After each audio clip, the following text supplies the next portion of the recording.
आज की इस वीडियो में आज हम एनसीईआरटी बेस के कुछ क्वेश्चन को डिस्कस करेंगे।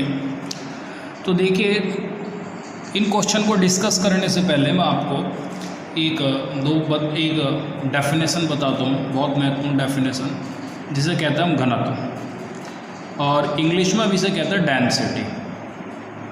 इंग्लिश में क्या कहते हैं हम इसको? डेंसिटी कहते हैं। तो देखिए, घनत्व क्या होता है? किसी पदार्थ के इकाई आयतन में उपस्थित उस पदार्थ का द्रव्यमान घनत्व कहलाएगा। किसी पदार्थ के इकाई आयतन में उपस्थित उस पदार्थ का द्रव्यमान वो क्या कहलाएगा?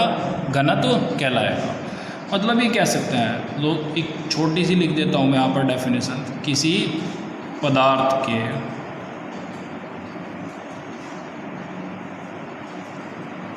इकाई आयतन में उपस्थित इकाई आयतन के, लो इकाई आयतन के कर लो, किसी पदार्थ के इकाई आयतन के द्रव्यमान को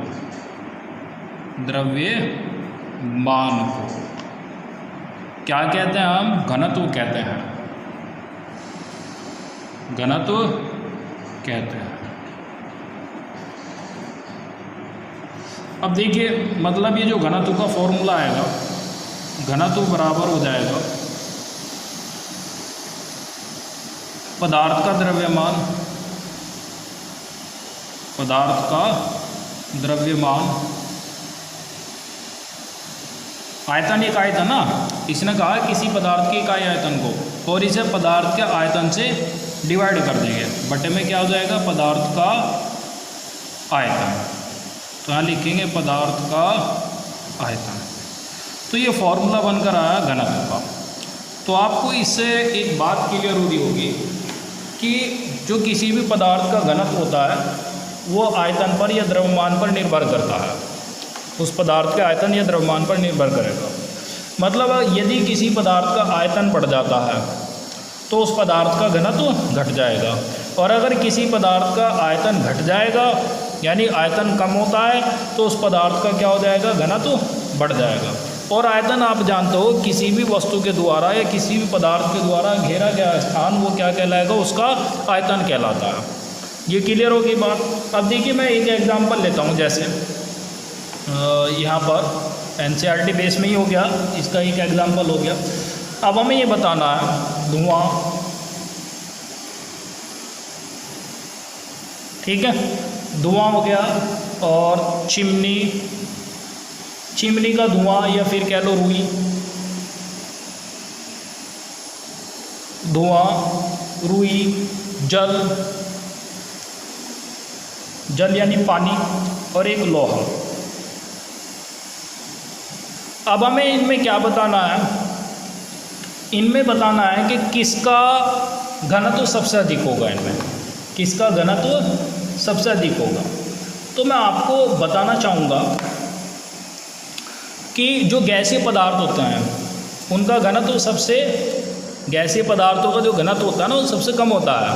ठोस, द्रव और गैस की अगर बात करेंगे ना, गैसीय पदार्थों का घनत्व क्या होता है? सबसे कम होता है। क्यों? क्योंकि गैसीय पदार्थ का आयतन सबसे अधिक हो जाता है। गैसीय पदार्थ का आयतन क्या होता है? सबसे अधिक होता है, ठीक है। और इसी तरह से द्रव का जो होता है वो गैस से थोड़ा अधिक होता है, और जबकि जो ठोस होता है, ठोस पदार्थ का जो घनत्व होता है वो सबसे अधिक होता है। तो चलिए हम यहाँ डिस्कस करते हैं। सपोज कीजिए आपने धुआं, 1 किलोग्राम धुआं है, 1 किलोग्राम रुई है, 1 किलोग्राम जल है, और 1 किलोग्राम ही लोहा है। अब इन सभी में हमें बताना है कि घनत्व किसका सबसे अधिक होगा, ठीक है। मतलब सबकी इनकी जो मात्रा है वो 1-1 किलोग्राम है। थोड़ा इससे क्लियर हो जाएगी आपकी बात ये, ठीक है। अब 1 किलोग्राम धुआं एक तरह से गैस है, ठीक है। 1 किलोग्राम धुआं क्या होगा? एक बहुत बड़ी जगह को घेर लेगा, एक बहुत बड़ी जगह में आ जाएगा। तो इसलिए हम कहेंगे 1 किलोग्राम धुएं का आयतन क्या हो जाएगा? वो बहुत अधिक होगा। तो इसलिए हम क्या कहेंगे? जो 1 किलोग्राम धुआं होगा, ठीक है, यानी जो धुआं होगा, धुएं का जो घनत्व होगा वो सबसे कम होगा। इनमें धुएं का घनत्व क्या होगा? सबसे कम होगा। तो यहाँ पर क्रम लिखता हूँ मैं, घनत्व का क्रम, घनत्व का क्रम। ये बढ़ता क्रम लिखता हूँ मैं यहाँ लिखते हैं हम बढ़ता क्रम। देखिए धुआं जो हो गया ना, धुआं, इसका घनत्व क्या होगा, सबसे कम होगा। इससे अधिक घनत्व किसका होगा, 1 किलोग्राम रुई है। 1 किलोग्राम जो रुई होगी, देखो रुई के अंदर गैस के पार्टिकल भी होते हैं, उसके अंदर स्थान होगा, छोटा छोटा स्थान होता है ना, ठीक है। अब आप देखोगे 1 किलोग्राम रुई बहुत सारी आ जाती है, मतलब वो बहुत ज़्यादा जगह घेर लेगी, ठीक है। जब वो ज़्यादा जगह घेर लेगी, इसका मतलब क्या होगा कि जो उसका आयतन होगा वो भी अधिक होगा, लेकिन जो उसका आयतन होगा वो इतनी जगह, वो धुएं से कम जगह घेरेगी। 1 किलोग्राम रुई क्या होगी, धुएं से कम जगह घेरेगी। तो इसलिए इसका जो 1 किलोग्राम रुई का जो आयतन हो जाएगा वो कम हो जाएगा, किससे, धुएं की अपेक्षा। तो इसलिए इसका जो घनत्व होगा, रुई का जो घनत्व होगा वो धुएं से अधिक हो जाएगा।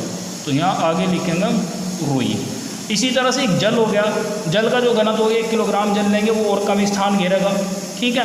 जब वो कम स्थान घेरेगा इसका मतलब होगा कि जल का आयतन कम है। जब जल का आयतन कम हुआ है तो इसका मीन्स क्या हो गया कि जल का घनत्व और अधिक हो जाएगा रुई से। और इसी तरह से अगर 1 किलोग्राम लोहा लोगे तो 1 किलोग्राम लोहे का जो स्थान होता है वो बहुत ही कम घेरेगा, मतलब उसके जो अणु होंगे लोहे के बहुत ज़्यादा पास होंगे, तो इसलिए उसका जो घनत्व हो जाएगा वो क्या हो जाएगा, सबसे अधिक हो जाएगा। तो ये बढ़ता क्रम हमने लिख दिया है। क्लियर होगी बात, तो आप इसको अच्छी तरह से समझ गए होंगे, ठीक है ना। तो घनत्व का टॉपिक आप समझे। अब हम एक क्वेश्चन ले रहे हैं। क्वेश्चन है, पदार्थों की विभिन्न अवस्थाओं के गुणों में होने वाले अंतर को हमें सारणीबद्ध करना है, या हम कहते हैं कि क्वेश्चन हो गया निम्नलिखित पर टिप्पणी लिखिए। मतलब कुछ शब्द हैं, ठीक है, जो आपको मैं बताऊंगा, इनके बारे में इन्हें डिफाइन करना है। निम्नलिखित पर टिप्पणी लिखिए।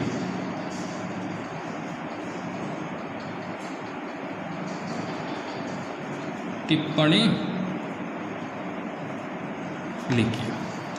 ये क्वेश्चन है, एनसीईआरटी बेस का क्वेश्चन है।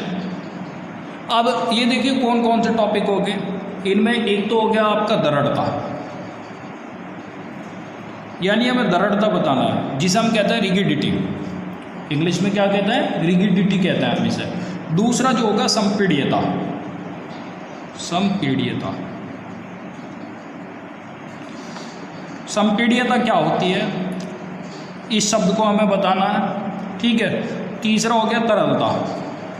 तरलता क्या होती है, इस शब्द के बारे में बताना है, तरलता क्या होती है, ठीक है। और इसी तरह से हमें बताना है गतिज ऊर्जा,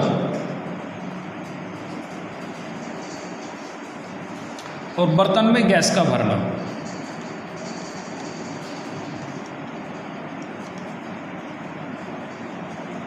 गतिज ऊर्जा, बर्तन में गैस का भरना।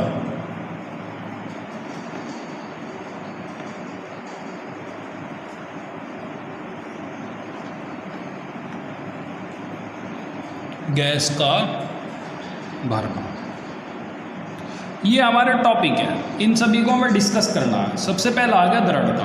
तो देखिए दृढ़ता क्या होगा, दृढ़ता के बारे में हम डिस्कस करेंगे यहाँ पर। तो अगर बात करें दृढ़ता की, दृढ़ता जो होती है पदार्थ का वो गुण होता है जिसके कारण वो बाह्य बल लगने पर अपने आकार में होने वाले परिवर्तन का विरोध करता है।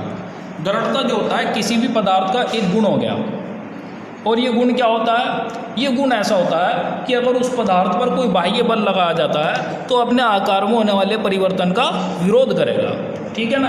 तो ये दृढ़ता हो जाएगी।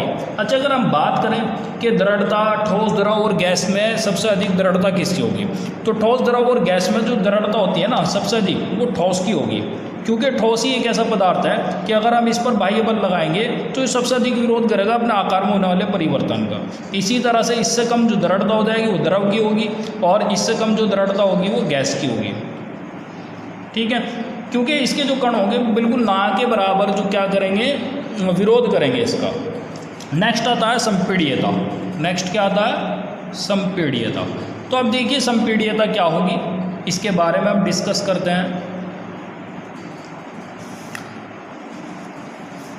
अगर आपको बताएं संपीड्यता, संपीड्यता ये एक तरह से किसी पदार्थ का ये भी एक गुण होता है संपीड्यता। और संपीड्यता पदार्थ का कौन सा गुण होता है? पदार्थ का ये एक ऐसा गुण होता है कि अगर पदार्थ को दबाया जाता है वो कितना दबता है, ठीक है, वो कितना दबता है उसे जो प्रदर्शित किया जाता है वो संपीड्यता से प्रदर्शित किया जाता है, ठीक है। तो हम कह सकते हैं किसी पदार्थ की संपीड्यता यह प्रदर्शित करती है कि उस पदार्थ को कितनी आसानी से हम दबा सकते हैं, उस पदार्थ को कितनी आसानी से दबाया जा सकता है। और जिस पदार्थ को जितनी आसानी से दबाया जा सकता है और जितना अधिक दबाया जा सकता है उस पदार्थ की संपीड्यता उतनी ही अधिक होगी। अब देखिए ठोस, द्रव और गैस की अगर बात करें कि इनमें संपीड्यता किसकी सबसे अधिक होगी, बताइए। तो अगर हम इनमें संपीड्यता की बात करें तो इनमें गैस की जो संपीड्यता होती है वो सबसे अधिक होती है, गैस की संपीड्यता सबसे अधिक होती है। और इससे कम संपीड्यता द्रव की होगी और सबसे कम जो संपीड्यता होगी वो ठोसों की होगी। क्यों? क्योंकि अगर मान लो आप गैस को दबाते हैं तो ये बहुत ज़्यादा दब जाएगी, ठीक है। जैसे एक सिलेंडर में आपने गैस भरी, ऊपर से पिस्टन, या आप एक एग्जांपल होता है जैसे साइकिल का पंप नहीं होता, साइकिल में हवा भरने वाला पंप होता है साइकिल के ट्यूब में, ठीक है। तो जब हम उसको पंप को ऊपर उठाते हैं तो उसमें वायु आ जाती है उस पंप में, जब हम उसे दबाते हैं तो वो आसानी से दब जाते हैं, हालांकि दूसरी जगह जा रही है, लेकिन वो क्या होगी, एक तरह से सबसे अधिक संपीड़ित होती है गैस। द्रव की संपीड्यता गैस से कम होगी और ठोस की सबसे कम होगी। जैसे मान लो आप लोहे का कोई टुकड़ा लिया या लकड़ी का कोई टुकड़ा लिया, आप उस पर प्रेशर डाल रहे हो, यानी उस पर कोई बाह्य बल लगा रहे हो और दबाने की कोशिश कर रहे हो, तो देखिए आप देखोगे कि ठोस इतनी जल्दी से नहीं दबेगा और इतना अधिक नहीं दबेगा और आसानी से नहीं दबेगा। क्लियर हो गई बात?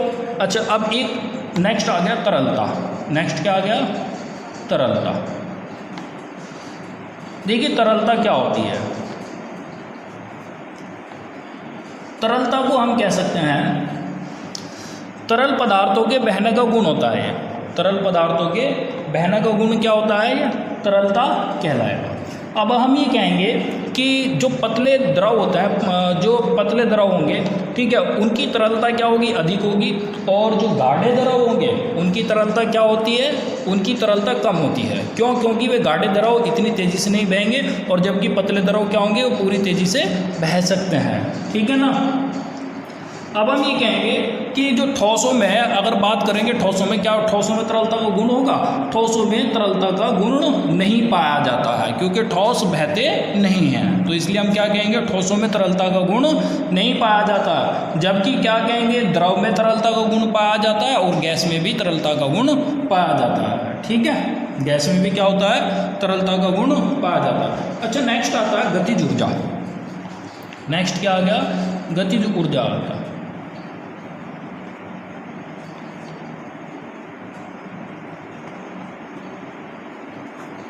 गतिज ऊर्जा क्या होगी? ठोस, द्रव या गैस, ठीक है, इनके जो अणु जो होते हैं ना, अपनी गति के कारण जो ऊर्जा उत्पन्न करते हैं उसे हम क्या कहेंगे? गतिज ऊर्जा कहेंगे, ठीक है। ठोस के अणु हो, द्रव के अणु हो या फिर गैस के अणु हो, अभी क्या होंगे? अपनी गति के कारण, यानी जो अणु होते हैं ना, अपनी गति के कारण जो ऊर्जा उत्पन्न करेंगे उसे हम क्या कहेंगे? गतिज ऊर्जा कहते हैं। अच्छा, अब गतिज ऊर्जा, अगर ताप बढ़ा दिया जाएगा, किसी पदार्थ का ताप बढ़ा दिया जाए, ताप बढ़ाने पर गतिज ऊर्जा का मान बढ़ जाता है। ताप बढ़ाने पर क्या होती है? ये बढ़ जाती है। अब देखिए, जैसे हम एक छोटी सी बात लेते हैं, जैसे पानी हो गया, ठीक है, साधारण ताप पर है तो उसकी गतिज ऊर्जा इतनी अधिक नहीं होगी, उसके अणु इतनी तेज़ी से गति नहीं करेंगे, लेकिन जब हम उसे गर्म करेंगे तो उसका अणु पूरी तेज़ी से गति करने लगेंगे, ठीक है। वे आपस में भी टकराएंगे जिस कारण वो क्या हो जाता है? पानी गर्म भी हो जाता है, ठीक है। तो ये टॉपिक हमें डिस्कस करने थे। बर्तन में गैस का भरना है, तो आप जानते हो कि जो गैस के अणुओं के बीच का जो स्थान होता है वो क्या होता है? बहुत अधिक होता है। गैस के अणुओं के बीच का स्थान क्या होता है? बहुत अधिक होता है, और इनके जो अणु होते हैं जब दूर दूर रहते हैं तो उनके बीच लगने वाला जो आकर्षण बल होता है वो लगभग नगण्य होता है, मतलब ना के बराबर उनमें आकर्षण बल लगता है। तो इसलिए हम क्या कर सकते हैं, किसी बर्तन में आसानी से गैस को भर सकते हैं, और जिस बर्तन में हम गैस भरते हैं ना वो उस पूरे बर्तन का आकार लेते हैं यदि उस पूरे बर्तन में फैल जाती है, क्योंकि अणुओं के बीच का स्थान क्या होता है, बहुत अधिक होता है। अणुओं के बीच का स्थान अधिक होने के कारण आकर्षण बल कम हो जाता है, और आकर्षण बल कम होने के कारण क्या हो जाती है, उनके अणुओं की गतिज ऊर्जा बढ़ जाती है, जो तेजी से इधर उधर गति करते रहते हैं, मतलब उस बर्तन में चारों दिशाओं में फैल जाते हैं। तो बर्तन में हम आसानी से गैस को भर सकते हैं, ठीक है ना। तो ये टॉपिक हमने डिस्कस किए एनसीईआरटी से रिलेटेड जो क्वेश्चन थे मैंने आपको इसमें बताए हैं, ये अपनी नोटबुक में आप कर लीजिएगा। नेक्स्ट वीडियो में आपको नेक्स्ट टॉपिक डिस्कस किया जाएगा।